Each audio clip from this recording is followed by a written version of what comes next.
আমি কোরআনের scientific error ধরতে গিয়ে কোরআনের সৌন্দর্যে মুগ্ধ হয়েছি। আমি টিচার হতে চেয়েছিলাম, বুয়েটে আমার অনার্স মার্কসের মতো মার্ক ছিল। আমি ছিটকে পড়ে যাই, আমার একটি ক্ষোভ জন্মে সৃষ্টিকর্তার উপরে, ধর্মের উপরে, এবং আমি জায়নামাজ ফেলে দিই।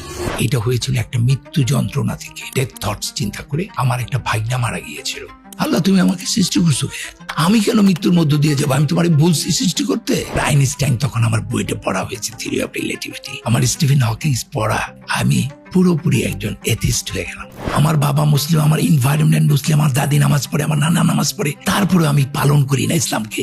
মুসলমান, কি অধিকার আমার? তো আমি তো কিচ্ছু জানি না। তোমাকে আমি চাইলেও তো তোমার আমি আল্লাহরে দেখাইতে পারবো না যে আল্লাহ আছে, এই কারণে আল্লাহ নাই। তো তুমি কোন জ্ঞানের উপর ভিত্তি করে বলো আল্লাহ নাই? কত জ্ঞানী তুমি? তুমি যতই পণ্ডিত হও, 99 পর্যন্ত করবা, কিন্তু তুমি 100 হবে না। তোমার বিশ্বাস করবেন, এই এক হচ্ছে আল্লাহ। এই এক আমাকে 100 দিবে। যেদিন থেকে এই এককে আমি স্বীকার করেছি, সেদিন থেকে আল্লাহ সুবহানাহু ওয়া তাআলা আমাকে সব দিয়ে দিয়েছেন, সব। এত সম্মান আর কত!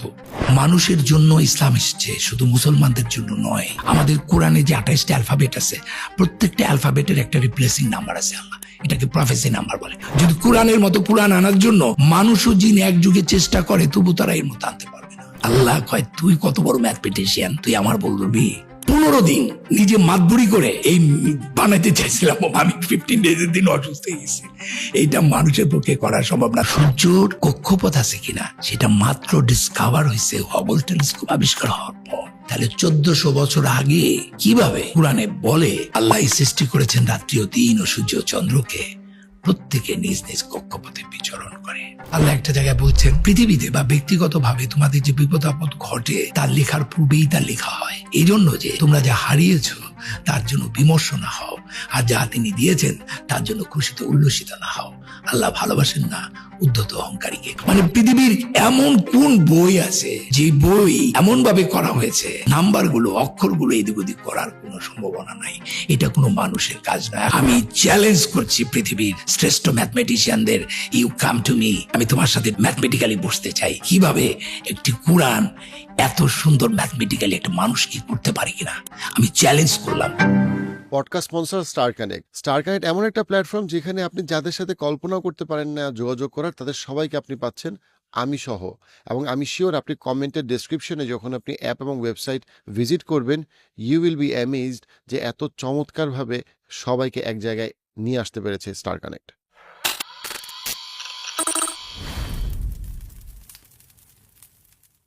আসসালামু আলাইকুম, গাজী রাকাত ভাই, কেমন আছেন? মাশাআল্লাহ, আলহামদুলিল্লাহ, অনেক ভালো আছি। আলহামদুলিল্লাহ। ভাইয়া, আপনি 28টা জাতীয় পুরস্কার পেয়েছেন, আলহামদুলিল্লাহ। আমার দুটো ছবিতে দুটো ছবি মিলিয়ে, এবং অস্কারের রিমাইন্ডার লিস্টে গিয়েছে। হলিউডে আপনার চলচ্চিত্র অ্যাকসেপ্টেড হয়েছে কমার্শিয়ালি। চলচ্চিত্র জগতে আপনি একজন উজ্জ্বল তারকা বাংলাদেশে। সেখানে শিল্পী, শিল্প, ওই জগৎ সম্পর্কে মানুষের যেটা ধারণা যে কোরআন তাদেরকে আকর্ষণ করে না, তারা ইসলাম থেকে আগ্রহ হারায় ফেলছে অথবা আগ্রহ নাই। সেখানে ইসলাম এবং কোরআন আপনাকে কেন এই বয়সে এসে, এখন আপনার 60 বছর বয়স, আপনাকে কোরআন এত বিস্মিত করে বা আগ্রহী করে তুললো? প্রথমেই বলি, আল্লাহ যা চেয়েছেন তাই হয়েছে। আল্লাহর সাহায্য ছাড়া কোনো শক্তি নাই। আমার যা প্রাপ্তি সেটা, আমি তো একজন প্রকৌশলী, এবং আমি এই বয়সে এসে কোরআন আমাকে অ্যাট্রাক্ট করেছে এটা আমি বলবো না। আমাকে কোরআন অ্যাট্রাক্ট করেছে, আমি যদি বলি তাহলে 2002 থেকে শুরু হয়েছে প্রক্রিয়াটা। 2002 থেকে প্রক্রিয়াটা শুরু হয়েছে, কিন্তু এটা ওয়ার্ক করা শুরু করেছে 2005-06 এরকম, আমি এক্স্যাক্টলি মনে করতে পারছি না। আমি কোরআনের সায়েন্টিফিক এরর ধরতে গিয়ে কোরআনের সৌন্দর্যে মুগ্ধ হয়েছি। আমি আসলে মনে করি আমি তৈরি হইনি, আজকে আমি আপনার সামনে এসেছি তৈরি হয়ে। আমি মনে করেছি এখন আমার কথা বলার সময় এসেছে, আমি এখন কথা বলতে পারি, তাই না? তো আপনি যেটা বললেন যে আসলে শিল্পী যারা এত সুন্দর সুন্দর কাজ করে, যাদের মনটা এত সুন্দর, তার সাথে তো এই মহান শিল্পী সৃষ্টিকর্তারই ভালো সম্পর্ক থাকার কথা ছিল, কিন্তু অথচ উল্টো হয়েছে আর কি, তাই না? তো আমি আসলে সত্যিকার অর্থে আমি একটি মুসলমান পরিবারে জন্মগ্রহণ করেছি। আমার বাবা 64 বছর বয়সে মারা গিয়েছেন। উনি নামাজ পড়তেন 5 ওয়াক্ত। এবং আমি একটি মুসলিম ঘরে জন্ম নেওয়ার পরে আমি অঙ্কে সবসময় খুব কাঁচা ছিলাম, মানে উদাসীন ছিলাম। ক্লাস 7 অঙ্ক 5ও পেয়েছি, কিন্তু ক্লাস 8-এ গিয়ে মিরাকলি আমি অঙ্কতে 84 পেয়ে যাই, আমি স্কুলে ফার্স্ট হয়ে যাই। এই যে আমার অঙ্ক আমার খুব প্রিয় একটি সাবজেক্ট। তো যে কারণে আমি পড়ালেখায় আমি খুব ছোটবেলাতেই খুব পারফরমেন্স টেন্ডেন্সি ছিল আমার, এই পড়ালেখা থেকে ঝোঁক ছিল না। আমি পড়ালেখায় মনোনিবেশ করলাম, করার পরে যেটা হলো আমি স্কুলে ফার্স্ট হলাম, ম্যাট্রিকে 5টা লেটার নিয়ে ফার্স্ট ডিভিশন পেলাম, আমি নটরডেম কলেজে চান্স পেলাম, আমি চিটাগাং মেডিকেল কলেজে ভর্তি হলাম, আমি বুয়েটে 120 জনের মধ্যে আমার মেরিট লিস্ট ছিল, আমি ঢুকলাম এবং আমি প্রচুর এঘেট ছিলাম, পড়ুয়া ছিলাম, পড়তাম কিন্তু নামাজ পড়তাম, রোজা রাখতাম, মসজিদে দিতাম। এটা আমার বাই বর্ন একটা ঘটনা ঘটেছে। কিন্তু ঘটনাটা ঘটে যায় বুয়েটের একটা প্রিপারেটরি লিভে পরীক্ষা 3 দিন আগে। আমার একটি দর্শন, একটি চিন্তা আমাকে লন্ডভন্ড করে দেয়। এরপর থেকে আমি টিচার হতে চেয়েছিলাম বুয়েটে, আমার অনার্স মার্কসের মতো মার্ক ছিল, আমি ছিটকে পড়ে যাই এবং আমার একটি ক্ষোভ জন্মে সৃষ্টিকর্তার উপরে, ধর্মের উপরে, এবং আমি যাই নামাজ ফেলে দিই, নামাজ থেকে দূরে সরে যাই, ধর্ম থেকে দূরে সরে যাই। এটা হয়েছিল একটা মৃত্যু যন্ত্রণা থেকে, মৃত্যুর থট, ডেথ থটস চিন্তা করে। আমার একটা ভাইনা মারা গিয়েছিল, তো ব্রেন টিউমারে। রাত্রে হঠাৎ একটা থটস আমার মাথার মধ্যে কাজ করে, সেখান থেকেই যে এই যে আমি আপনি বসে আছি, বর্তমানটাই তো আসল। Just I think I am taking breath, এই যে ব্রেথটা নিচ্ছি এটাই হলো আসল। কালকে আমি কি দিয়ে ভাত খেয়েছি? ইলিশ মাছ দিয়ে খেয়েছি না অস্কারে আমার পুরস্কার পেয়েছি, আমি 20টা জাতীয় পুরস্কার পেয়েছি, কি ছিলাম? It doesn't matter. Matter is that I'm taking the breath. When the death will come, I'm taking the test of death. কষ্ট, মৃত্যুর যে যন্ত্রণা ছোটবেলা থেকে যা শুনে আসছি ইমামদের মুখে, মসজিদে, সবার কাছে, ডেড বডি দেখে আমার তখন মাথার মধ্যে ঢুকে গেল, এই অল্প বয়সের একটি ছোট্ট বাচ্চা, তার মাথার মধ্যে ঢুকে গেল এত যন্ত্রণার মধ্যে দিয়ে আমি যাব কেন? আল্লাহ তুমি আমাকে সৃষ্টি করছো কেন? অ্যাডাম গন্ধম ফল খাইছে, তাতে আমার কি? আমি কেন মৃত্যুর মধ্য দিয়ে যাবো? আমি তোমার বলছি সৃষ্টি করতে। এই যে ফিলোসফিটা day after day, day after day, আর চারিদিকে নানা, মানে কি বলবো, ধর্ম কিন্তু আমাদের একটা শিক্ষিত মানুষের হাতে। আমি যদি বলি ধর্মের গ্র্যাজুয়েশন লেভেলটা হচ্ছে ইসলাম। তো আপনি যদি গ্র্যাজুয়েট না করে হুট করে ক্লাস 5-এ পড়ে যদি আপনি গ্র্যাজুয়েশনের অঙ্ক করতে বসেন, আপনি পারবেন না। ইসলামকে বুঝতে গেলে, ইসলাম যেই ধর্ম, কোরআনকে বুঝতে গেলে যে জ্ঞানটা দরকার, যে শিক্ষাটা দরকার, সেই শিক্ষাটা ছাড়া যদি ওইটা নিয়ে কেউ নাড়াচাড়া শুরু করে, সে কিন্তু মিসগাইড করবে। তো এই ধরনের মিসগাইডের কারণেই নানা প্রশ্ন আমাকে শুরু করলো। আমার আইনস্টাইন তখন আমার বইটা পড়া হয়েছে, থিওরি অফ রিলেটিভিটি, আমার স্টিফেন হকিংস পড়া। আমি পুরোপুরি একজন এথিস্ট হয়ে গেলাম। আই ডোন্ট বিলিভার, মানে I am don't believe in anything.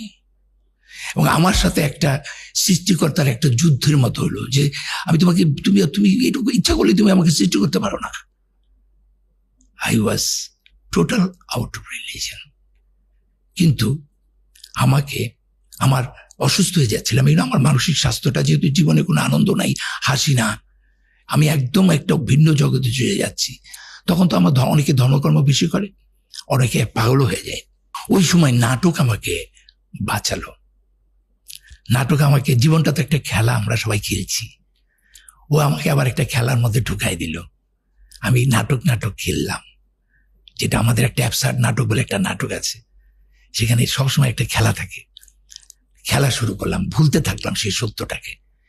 আর যত অ্যান্টি ইসলাম, অ্যান্টি ধর্মর বিষয় নিয়ে আমি লেখালেখিগুলোর মধ্যে ছিলাম, প্রিয় ছিল আমার অনেকেই। যেমন আমাদের কোনো এক অধ্যাপক বলেছিলেন, আস্তিক আর নাস্তিকের মধ্যে পার্থক্য কি? একটা ছেলে প্রশ্ন করেছিল, তখন সেই অধ্যাপক বলেছিল পার্থক্য একই। কিরকম স্যার?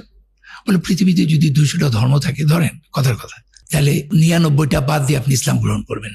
আর যে নাস্তিক সে 200টা বাদ দিছে, আর যে ধার্মিক সে 199টা বাদ দিছে। পার্থক্য তো একের। এই ধরনের কথা কিন্তু একজন প্রফেসর যখন ছাত্রদের বলে তখন এটা খুব দ্রুত প্রোগ্রেট করে, ধাক্কা দেখতে। এখন আমি এটা অ্যান্সার দিচ্ছি। ইসলাম একটা ধর্ম নিরপেক্ষ ধর্ম, সব ধর্মকে ইনক্লুড করেছে ইসলাম। আমাদের আদি থেকে আমরা মাত্র 25 জন রসুলের নাম জানি কোরআনে, তাই না? কিন্তু 1 লাখের উপরে আমি জানি যে পয়গম্বর আসছেন, তাদের আল্লাহ তো উল্লেখ করেন নাই। প্রত্যেকের আলাদা একটা ল্যাঙ্গুয়েজ ছিল। ইসলাম সব কিছুকেই তো ইনক্লুড করেছে। তো ওনার কথাটা ঠিক না। আমি তো মনে করি 200 না, ইসলামের সাথে পার্থক্য অন্য ধর্মের 199টা এক না। বুঝাতে পারলাম? এরকম মিসলিডিং কনসেপ্ট, যেমন স্টিভেন হকিংস এর বইতে একটা আছে, অগস্টাইন নামে একজন বিখ্যাত আমাদের গবেষক, ম্যাথমেটিশিয়ান বলি বা ফিজিশিয়ান বলি, যারা জ্ঞানী লোক তারা তো একটু কম কথা বলে, আর শিষ্যরা অনেক বেশি পণ্ডিতি করে আর কি। তো উনি চুপচাপ কাপ করছিল, কোনো কথা বলছে না। তো যেহেতু সে বিলিভার না, তাকে শুনিয়ে শুনিয়ে তারা রঙ্গ করছেন তার শিষ্যরা। একটা কোর্স এভাবেই আছে স্টিভেন হকিংস এর বইতে, what was God doing before building the universe.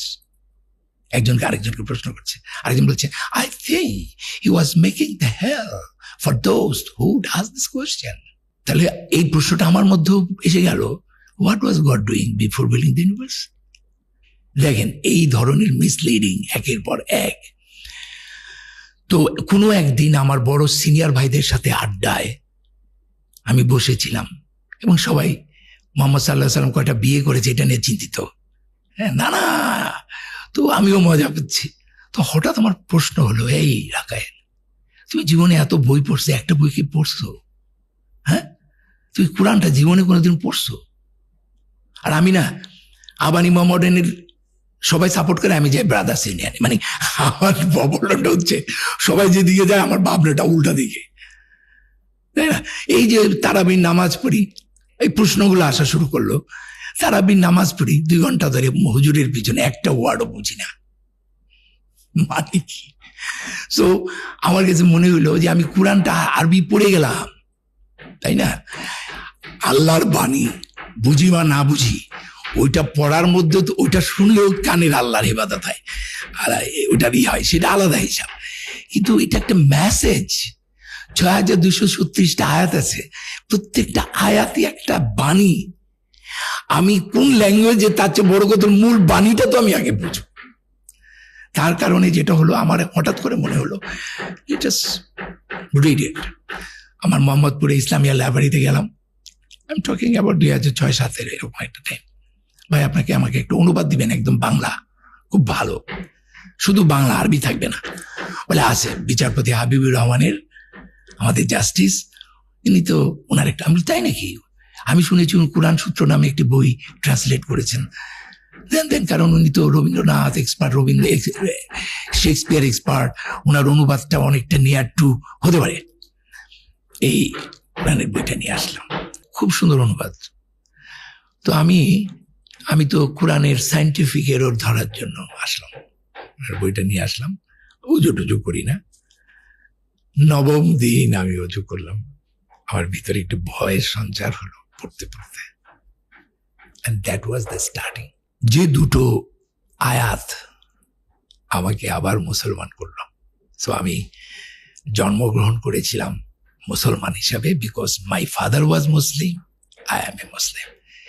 এইটা কোনো কাজের কাজ না, আত্মসমর্পণকারী।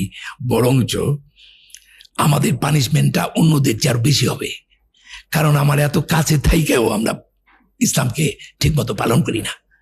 মানে এই যে যারা নিজেদেরকে মুসলমান বইরা মনে করতেছি, ওরা হিন্দু, ওরা খ্রিস্টান, আর আমরা মনে করতেছি আল্লাহ শুধু আমার ধর্মের, আল্লাহ তো সবার, তাই না? আমি মুসলমান, কি অধিকার আমার? কিন্তু আমি তো কিচ্ছু জানি না। আমার বাবা মুসলিম, আমার এনভায়রনমেন্ট মুসলিম, আমার দাদি নামাজ পড়ে, আমার নানা নামাজ পড়ে, তারপরে আমি পালন করি না ইসলামকে। আর যে লোকটা কিছুই জানে না, একটা সনাতনী ধর্মে বা অন্য কোনো ধর্মে জন্ম করেছে, ওর তো আমার চেয়ে বেটার অবস্থা হবে, কারণ ওর কাছে এটা, আমি এত কিছু পার করি না। এই ধর্মের কোনো ভ্যালু নাই। তো যাই হোক, যে 2টো ধর্ম, যে 2টো আয়াত আমাকে আবার মুসলমান করেছে, সেটা প্রায় 38 ইয়ার্স ওল্ড। আসলে 40 বছরটা খুব গুরুত্বপূর্ণ। আমাদের কোরআনেও কয়েকটা আয়াত আছে, যখন তুমি 40 বছর পৌঁছবে তখন এই করবে, মানে এই 40 বছরেই কিন্তু নবী আমাদের নবুয়ত প্রাপ্ত হয়েছেন। আমার যে অ্যানিমেল বডিটা এটা নানা রকম করবে, কিন্তু 40 বছরে এসে তার ভিতরে অনেক কিছু তৈরি হয়, আবার অনেকের হয় না। আমি 38 বছর বয়সে এসে আমার মনে হয়েছে আমি ধরতে পেরেছি। তো আমি ওই দুইটা আয়াত একটু বলতে চাই প্লিজ। একটি আয়াত হচ্ছে সূরা আল হিজরের 26, 27, 28, 29, 30 এই পর্যন্ত আয়াত। আমি একটু আয়াতটা পড়ি। আউযুবিল্লাহি মিনাশ শাইতানির রাজিম। বিসমিল্লাহির রহমানির রহিম। আমি তো ছাঁচে ঢালা শুকনো ঠনঠনে মাটি থেকে মানুষ সৃষ্টি করেছি, এর আগে গরম বাতাসের ভাব থেকে জিন্স সৃষ্টি করেছি। আমি যখন তাকে সুঠাম করব আর তার দেহে আমার রুহু বা প্রাণ সঞ্চার করব, তখন তোমরা তাকে সিজদা করবে। আদমের কথা বলা হচ্ছে সেখানে, কিন্তু বলা হচ্ছে যখন আমি তাকে সুঠাম করব তার দেহে আমার রুহু বা প্রাণ সঞ্চার করব, তখন তোমরা তাকে সিজদা করবে। আমি না ওই আমার শব্দটা পেয়ে, আমরা একটু সুবিবাদী মানুষ তো বিশ্বাস করি আল্লাহ এখানে আছে, ওই আমার শব্দটা আমাকে না বলে কি বলে আল্লাহ তার নিজের রুহ সঞ্চারিত করেছেন। প্রত্যেকটা কোরআনে খুলে দেখে আমারটা আছে, এই আমার প্রথম। আর আমি খুব তখন বিবিসি দেখতাম, একটু মানে বলেই নেই যে ইসলামকে ধর্মকে অস্বীকার করা এক ধরনের সাইন অফ ইন্টেলেকচুয়ালিজম, তাই না? কিছু লোক আছে যারা জ্ঞানের মাধ্যমে অস্বীকার করে, আমি তাদেরকে কিন্তু করতে ভালোই বলি, কিন্তু তাদেরকে অনুসরণ করে একটা শ্রেণী আছে যে ওইটাকে ফলো করে, যে আল্লাহকে মানি না, ওইটা একটা জাতে উঠলাম, জাতি উঠা, আমি অনেক জ্ঞানী মানুষ, ওইটা আমার পছন্দ না আর কি। তো যাই হোক, আমি এইটা পাওয়ার পর আমি বিবিসি আর্টক খুব আমার প্রিয় ছিল। বিবিসি প্রায় কিছু কিছু অনুষ্ঠান দেখতাম। তো একটা অনুষ্ঠানে সেখানে বিভিন্ন ইউনিভার্সিটির প্রফেসররা যারা এই ধর্মতত্ত্ব নিয়ে, সাবজেক্ট আমি ভুলে গেলাম, তাদের সাবজেক্টটা ছিল ওয়াই ইসলাম ইস এত প্রসার হচ্ছে, কেন ইসলাম গ্রহণ করছে। এইটা বলার পরপরই আমি, সরি ফর মাই ল্যাঙ্গুয়েজ, একজন শ্বেতাঙ্গ উনি বলার পরই একটা শর্ট দেখালেন বিবিসিতে, উনি নামাজ পড়ছেন। তারপরে তাকে প্রশ্ন করা হচ্ছে why you have taken Islam. তখন উনি বললেন, ওনার পরিচয়টা বললেন, উনি একজন fire worker, high rise building এর ফায়ার ওয়ার্কার। যারা ফায়ার ওয়ার্কার হয় এরা একটু মানব কর্মী হয়, এই মানুষকে খুব ভালোবাসে, এরা মানবতাবাদী মানুষ। তো উনি বলল যে আমি একটা আয়াত পেয়েছি, এই আয়াতের কারণে আমি মুসলমান হয়েছি। কি সেই আয়াত? যে আয়াতটা আমাকেও পাগল করে দিছে। সেই আয়াতটা হচ্ছে সূরা মাইদার 32 নম্বর আয়াত। ভুল হতে পারি, আল্লাহ মাফ করে দিবে, কিন্তু আমি আয়াতটা বলি, সেটা হচ্ছে আউযুবিল্লাহি মিনাশ শাইতানির রাজিম। বিসমিল্লাহির রহমানির রহিম। এই কারণেই বনি ইসরায়েলের উপর আমি এই বিধান দিলাম যে নরহত্যা বা পৃথিবীতে ধ্বংসাত্মক কার্য করা হেতু ব্যতীত কেউ কাউকে হত্যা করলে সে যেন পৃথিবীর সকল মানুষকেই হত্যা করল, কেউ কারো প্রাণ রক্ষা করলে সে যেন পৃথিবীর সকল মানুষেরই প্রাণ রক্ষা করল। তাদের কাছে আমার রাসূলরা স্পষ্ট প্রমাণ এনেছিল, কিন্তু অনেকেই সীমা লঙ্ঘনকারী রয়ে গেল।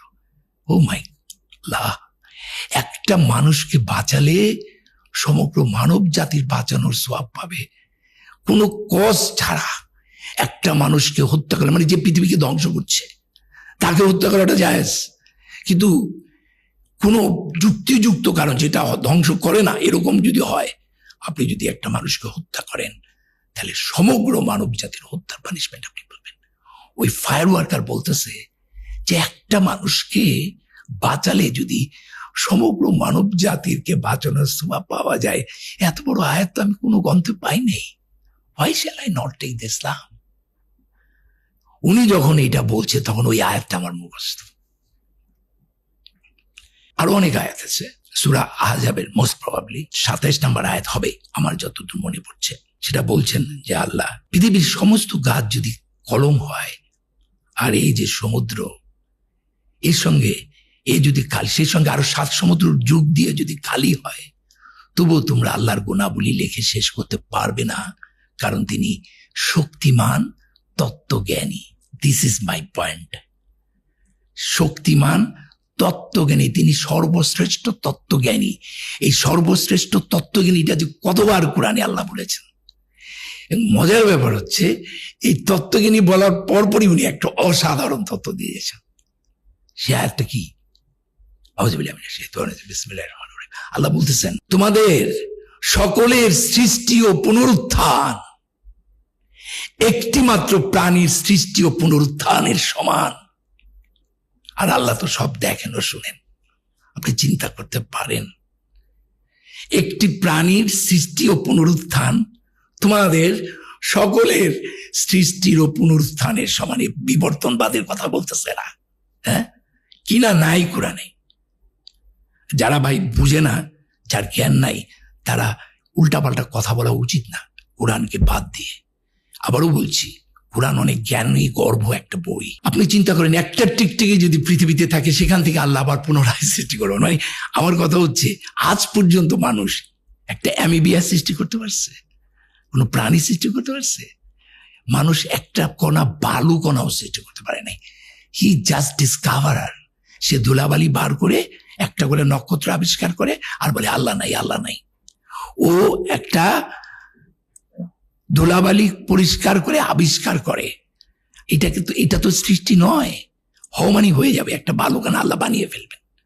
তো বলতেছে, আপনি যে কয়দিন পরে বলবে আমি মানুষ বানাইছি, এটাও বলতে পারে, কারণ আপনি তো ক্লোনিং হয়ে গেছে। আপনি কলম আছে না, গাছের যে কলম হয়, তো এক গাছ থেকে আরেক গাছ জন্ম পানাটা কি সৃষ্টি করা হলো? আপনি রূপান্তর করলেন, কিন্তু একটা বালু মানুষ সৃষ্টি করতে পারবে না। এই যে আয়াতগুলো দিনে দিনে আমাকে আস্তে আস্তে কোরআনের দিকে আকৃষ্ট করেছে। যেমন বিগ ব্যাং তত্ত্ব, মহাসংকোচন তত্ত্ব। বিগ ব্যাং তত্ত্বতে স্পষ্টভাবে সূরা আম্বিয়াতে 32-30 থেকে আয়াতটা শুরু হয়েছে যে আউযুবিল্লাহি মিনাশ শাইতানির রাজিম বিসমিল্লাহির রহমানির রহিম। অবিশ্বাসীরা কি ভেবে দেখে না আকাশ ও পৃথিবী ওতপ্রোতভাবে মিশেছিল? তারপরও আমি উভয়কে পৃথক করে দিলাম এবং প্রাণবান সবকিছু পানি থেকে সৃষ্টি করলাম। চিন্তা করছেন? All thing R created from water. এবং আকাশ ও পৃথিবী, it's Akash means is a symbol of universe. এই সব কিছু ওতপ্রোতভাবে ছিল, জমেছিল। তার মধ্যে বিগ ব্যাং এর মতো করে দিলাম। এবার আমি আসি সূরা আম্বিয়ার 104 নম্বর আয়াত। যেই কথাটা স্টিফেন হকিংসে ওই অগাস্টাইনকে বলা হয়েছিল, সেটার উত্তর আমি এখন আপনাকে দিচ্ছি। সেখানে ওখানে বলা হয়েছিল যে what was God doing before building the universe. সূরা আম্বিয়ার 104 নম্বর আয়াতে আল্লাহ বলছেন, আউযুবিল্লাহি মিনাশ শাইতানির রাজিম বিসমিল্লাহির রহমানির রহিম। সেদিন আমি আকাশকে গুটিয়ে ফেলবো যেভাবে লিখিত কাগজ গুটানো হয়। যেভাবে প্রথম সৃষ্টি করেছিলাম সেভাবে পুনরায় সৃষ্টি করব। প্রতিশ্রুতি পালন আমার কর্তব্য, আমার কর্তব্য আমি করবই। লিখিত কাগজ গুটানো, বুঝতে পারছেন, ব্ল্যাক হোলস এর মাধ্যমে আস্তে আস্তে কিন্তু সবকিছু আবার মহাসংকোচনে, I am talking about Stephen Hawking's, total আবার একটা জায়গায় চলে আসবে। এই যে পৃথিবীটা যখন, সূর্যটা যখন নিভে যাবে, এটা একটা ব্ল্যাক ম্যাটারে পরিণত হবে। এবং যেটা হয়, এরকম জমতে জমতে জমতে জমতে একসময় মহাবিশ্বের সবগুলোকে সে একত্রে নিয়ে আসবে। তাহলে ওতপ্রোতভাবে এটা ছিল, আল্লাহ বিগ ব্যাং করলেন, আবার ওইটা আবার আগের জায়গায় চলে গেলেন। কি বলেছেন? আমি তারপর আবার পুনরায় সৃষ্টি করব। তার মানে এক বিগ ব্যাং থেকে মহাসংকোচন, আবার সেই মহাসংকোচন থেকে আবার বিগ ব্যাং, এইটাও infinite time. So what was God doing, it is out of question. এটা আমার প্রশ্নই হতে পারে না।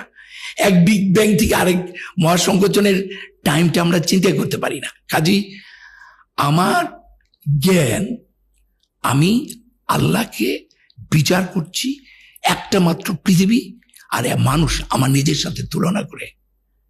পৃথিবীতে একটা না, কোরআনের আমি আপনাকে একদম আয়াত দেখাই দিব। ইনফিনিট অফ পৃথিবীতে আল্লাহ কিভাবে আমাদের নিয়েছেন। কোরআনটা পড়তে হবে জ্ঞানের সঙ্গে। আমাদের লিমিটেশন বা সংকীর্ণতা দিয়ে আমি আল্লাহর অসীমতাকে বোঝার চেষ্টা করছি। আল্লাহর অলমাইটিনেস নির্ভর করে আপনার নলেজের উপর। আপনি কোর ব্যাং হলে আপনি আল্লাহকে একভাবে দেখবেন, আর আপনি যত জ্ঞান অর্জন করবেন তত ভালো। তো আমার কাছে ওই যে শব্দটা, আমার রুহ, এবং আমি আজকে মৃত্যু ভয়ে ভীত নই। আল্লাহর কাছে দোয়া করি যে আল্লাহ, তুমি আমাকে মৃত্যুর ঘুমের মধ্যে আমার মৃত্যুটা দিও।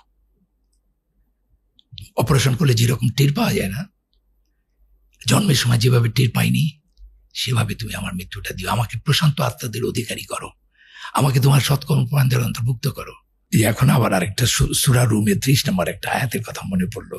অসাধারণ। যারা আমাকে প্রশ্ন করে তাদেরকে আমি বলছি, যারা বিশ্বাস করে না, আল্লাহ বলতেছেন ওরা কি স্রষ্টাহীন সৃষ্টি? না ওরা নিজেরাই স্রষ্টা? না ওরা আকাশ ও পৃথিবী সৃষ্টি করেছেন? ওরা অবিশ্বাসী।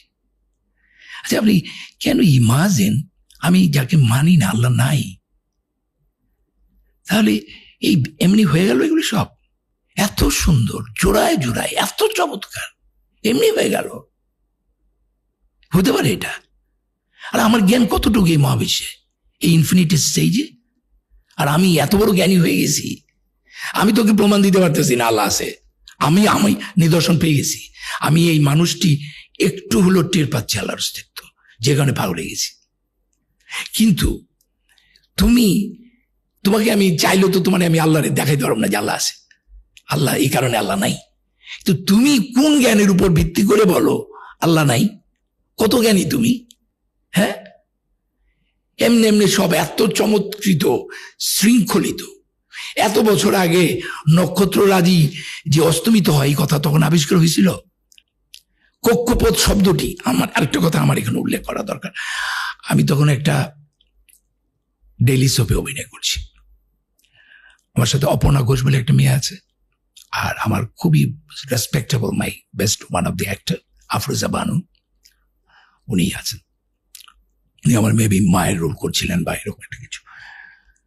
তো আমি বলছিলাম যে সূর্যের কক্ষপথ আছে, শুনেন। আমি বলছি সূর্য তার নিজস্ব কক্ষপথে। উনি তখন রিয়াক্ট করলেন, যে রাখায় সবকিছুতে পণ্ডিতি করো না। উনি রাইট, শি ইজ রাইট, আমি তার প্রতি শ্রদ্ধা রেখে বলছি সূর্যের কক্ষপথ নাই। সূর্য নিজের পৃথিবীর কক্ষপথ আছে সূর্যের চারিদিকে। সূর্যের কিসের কক্ষপথ? আমি তো বলে প্রমাণ দাও। আমার তো ওই জায়গাটা জ্ঞান থেকে গেল। আমার অবস্থাটা দেখে রুমা করে একটা নায়িকা ছিল, ওর বোনকে ফোন করলো। আমার অবস্থাটা দেখে যে রাখায় ফোন এরকম হয়ে গেল। ও ওখানে পড়ালেখা করছে ফিজিক্সের উপরে। ও বলছে আপু এটা আমার কোনো ধারণা নাই। তো আমি চুপ করে আছি, কিছু বলিনি, কারণ আমি তো এখানে ঠেকে গেছি, আমার তো কিছু বলার নাই।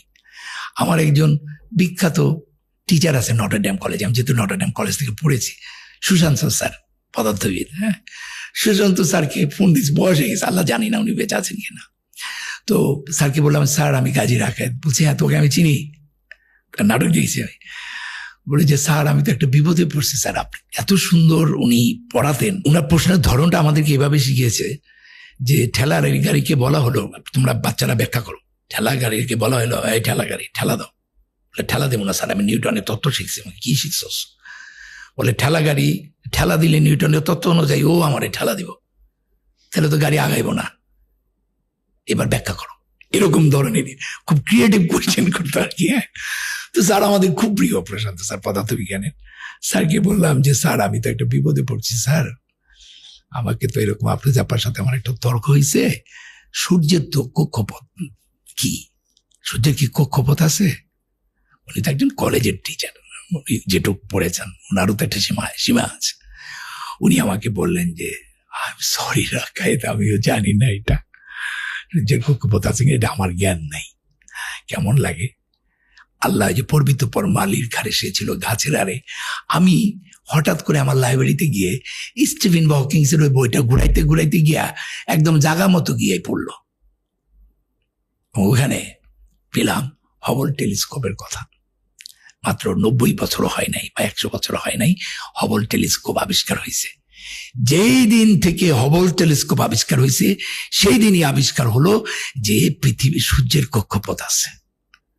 অর্থাৎ আমরা দেখবেন এই যে স্পাইরালের মতো যেটা ছায়াপথ, আমাদের যে সূর্যের পরিবারগুলো, ওই যে ইঞ্জিনিয়াররা যেটা রড এরকম আর কি, একটা স্পাইরাল একটা ফর্ম আছে।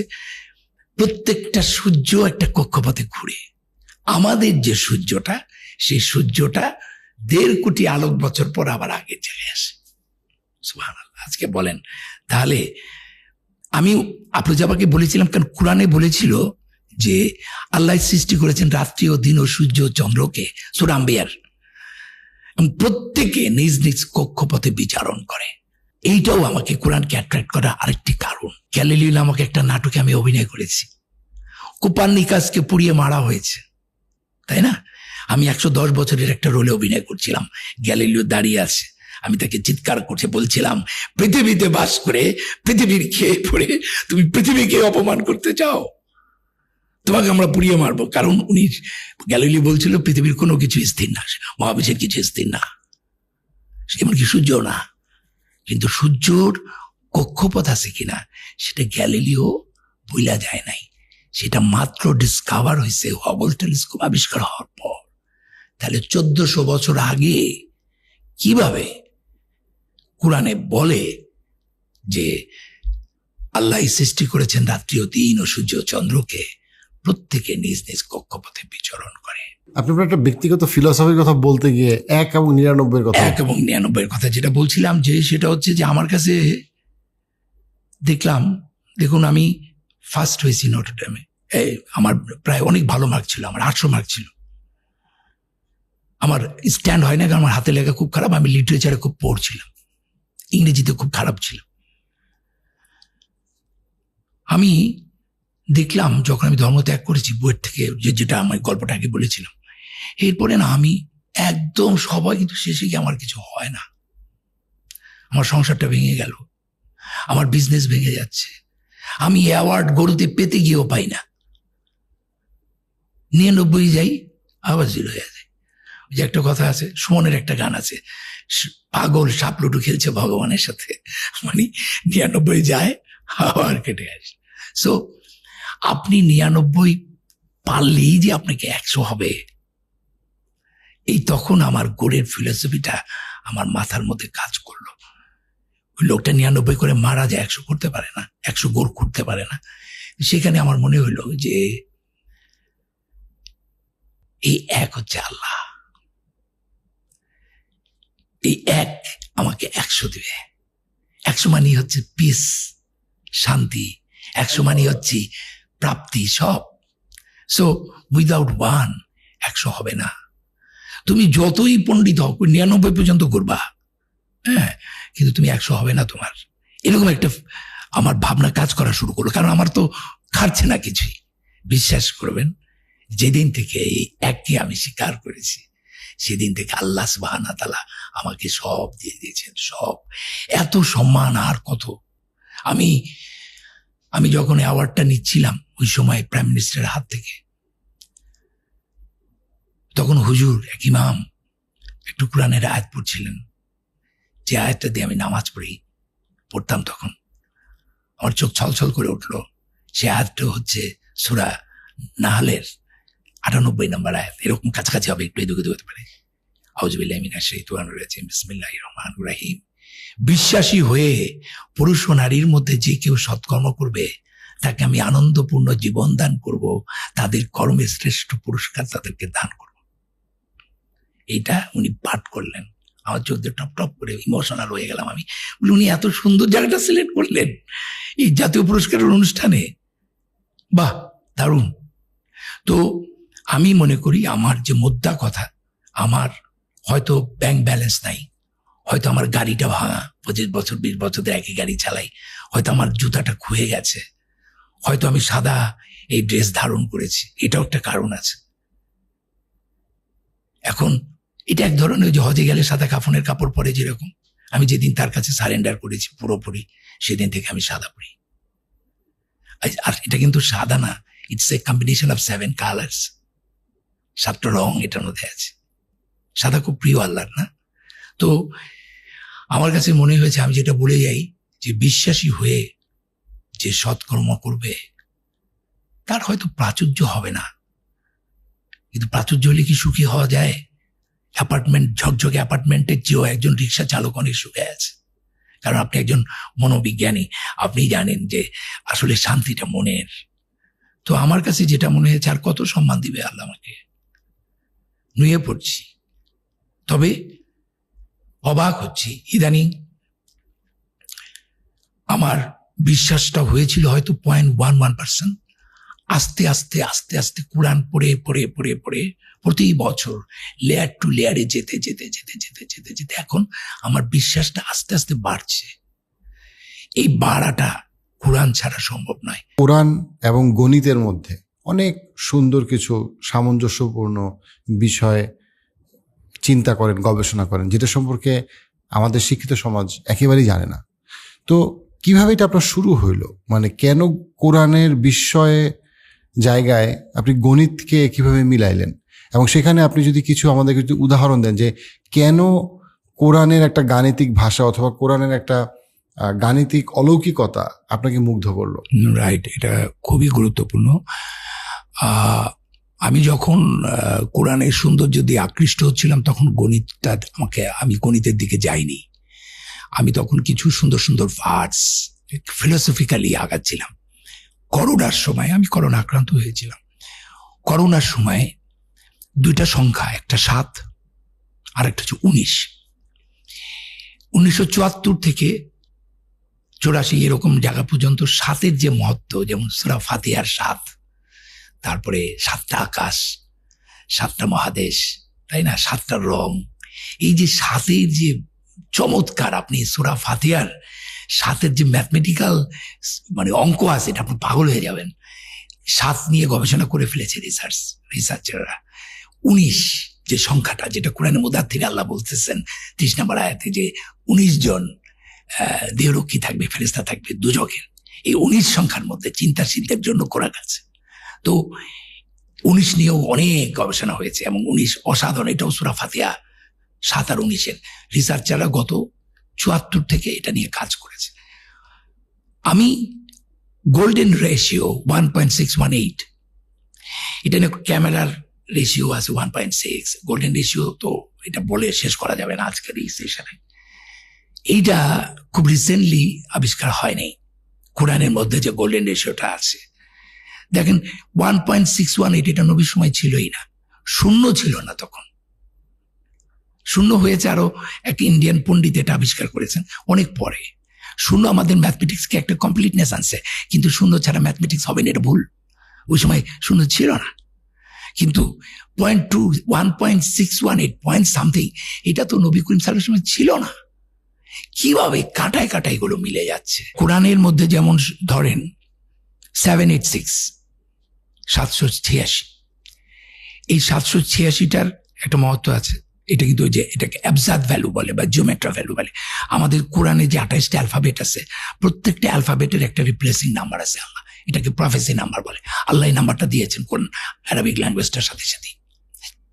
এখন মজার ব্যাপারটা হচ্ছে যে এই গোল্ডেন রেশিওটা সূরা ফাতিহার মধ্যে আছে।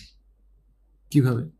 ধরেন আমাদের মানে সূরা, আমি যেটা গবেষণাটা করেছি সেটা হচ্ছে যে কোরআনের প্রত্যেকটা সূরার একটা ম্যাথমেটিক্যাল ভ্যালু দেওয়ার চেষ্টা করেছি।